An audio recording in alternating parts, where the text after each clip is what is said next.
그리고 제가 여러 가지 답변을 보고 내린 결론은 2차 성장입니다. 많은 분들이 2차 성장을 지적해 주셨는데 그 중에서도 경각산 농장님과 신한님의 답변이 가장 세세하게 설명을 해 주셨고.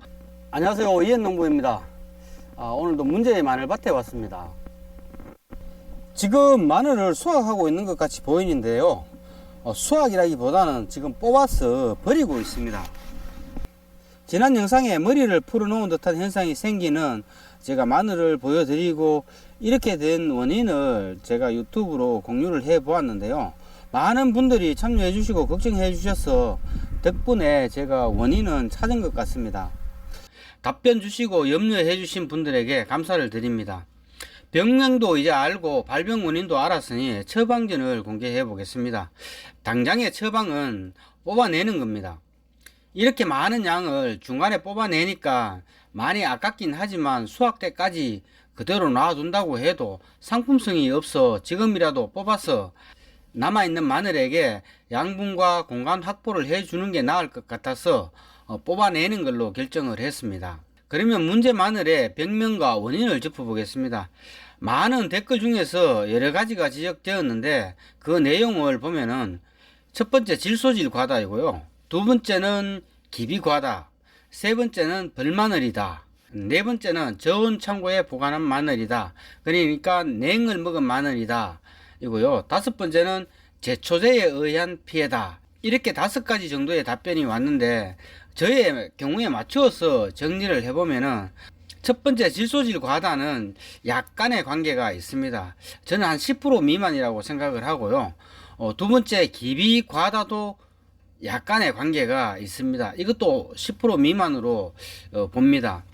세 번째 벌마늘은 잘 모르겠습니다. 이걸 벌마늘이라고 하는지 자체를 제가 잘 모르겠습니다. 네 번째 저온 창고나 냉먹은 마늘이다. 이건 관계가 없습니다. 저는 실온 보관한 마늘만 사용을 했기 때문에 이건 아니고요. 다섯 번째 제초제에 의한 피해다. 이것도 전혀 관계가 없습니다. 그리고 제가 여러 가지 답변을 보고 내린 결론은 2차 성장입니다. 많은 분들이 2차 성장을 지적해 주셨는데 그 중에서도 경각산 농장님과 신한님의 답변이 가장 세세하게 설명을 해 주셨고 저의 마늘밭과 거의 일치하는 현상이었습니다. 그러면 먼저 경각산 농장님의 답변을 제가 읽어 드리면서 저의 의견도 첨부해 보겠습니다. 2차 성장 마늘이네요. 저도 이런 마늘이 발생하는 원인에 대하여 다각도로 찾아보고 있는데 마늘을 갱신하지 않고 오래 재배하였을 경우 발생하고 냉장 보관하였던 마늘을 시마늘로 사용하였을 경우에도 발생하고요, 질소질 비료가 과다하게 주어졌을 경우에도 발생하고 편마늘 크기가 너무 큰 것을 심었을 경우에도 발생하더라고요.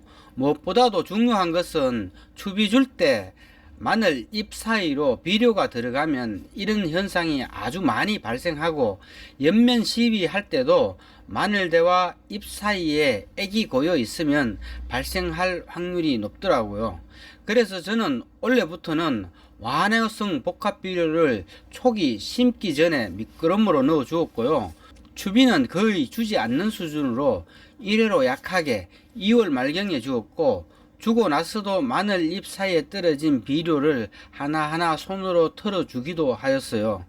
아마도 마늘이 물에 잠기면서 흙 속에 있던 비료가 과다하게 녹다 보니 흡수량이 많아서 그런 일이 발생하지 않을까 하는 생각도 드네요. 사진에서 보면 벌써 마늘종이 올라오는 모습이 보이는데 빨라도 너무 빠르네요. 마늘종이 올라올 무렵에 개순 마늘이 올라오거든요. 그러면 마늘 쪽이 하나씩 더 생긴답니다. 그래서 6쪽은 12쪽이 되고 말이죠. 이상이 경각산 농장님의 답변이었고요. 다음은 신한님의 댓글입니다.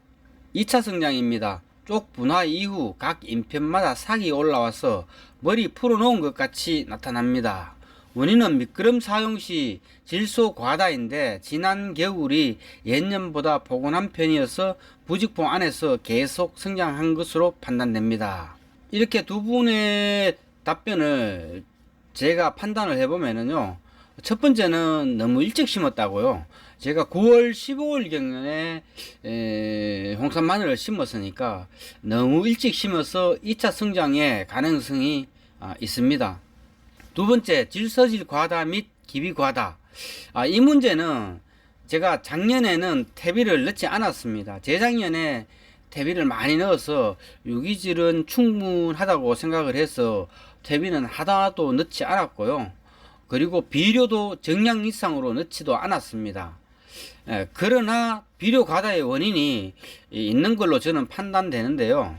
작년에 마늘밭이 물에 잠기면서 토양 속에 있던 영양분이 과다 흡수된 걸로 판단됩니다. 이거는 제가 경각산 농장님의 답변을 봐도 그런 것 같습니다. 그리고 세 번째는 이상기후인데요. 물론 겨울이 되기 전에 비가 많이 와서 제 밭에 물이 한번 잠겨서 이렇게 많은 영양분이 흡수된 것도 있고요. 또 겨울 중에 날이 추운 날도 꽤 많았고, 그리고 봄처럼 따뜻한 날도 꽤 많이 지속이 되었습니다. 이렇게 되어서 부직포 안에 있던 마늘이 계속 크는 것 같습니다. 그래서 2차 성장이 일어나고 벌써 마늘종이 올라오지 않았나, 이렇게 저는 생각을 합니다. 이걸 종합해서 제가 방지책으로는 어떤 생각을 가지고 있냐고 하면은, 마늘 심는 시기를 10월 중순 이후로 하고, 물론 이제는 정량의 시비를 하고, 그리고 시마늘은 팻마늘보다는 주화로 만든 종구로 하는 것이 좋을 듯 합니다. 그리고 가장 중요한 것은 앞으로도 이상기후가 더하면 더했지 덜 하지 않을 것 같은데요.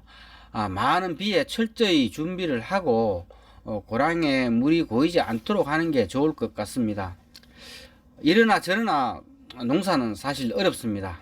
시청자님들 많이 가르쳐 주어서 감사를 드립니다. 이상 이현농부였습니다.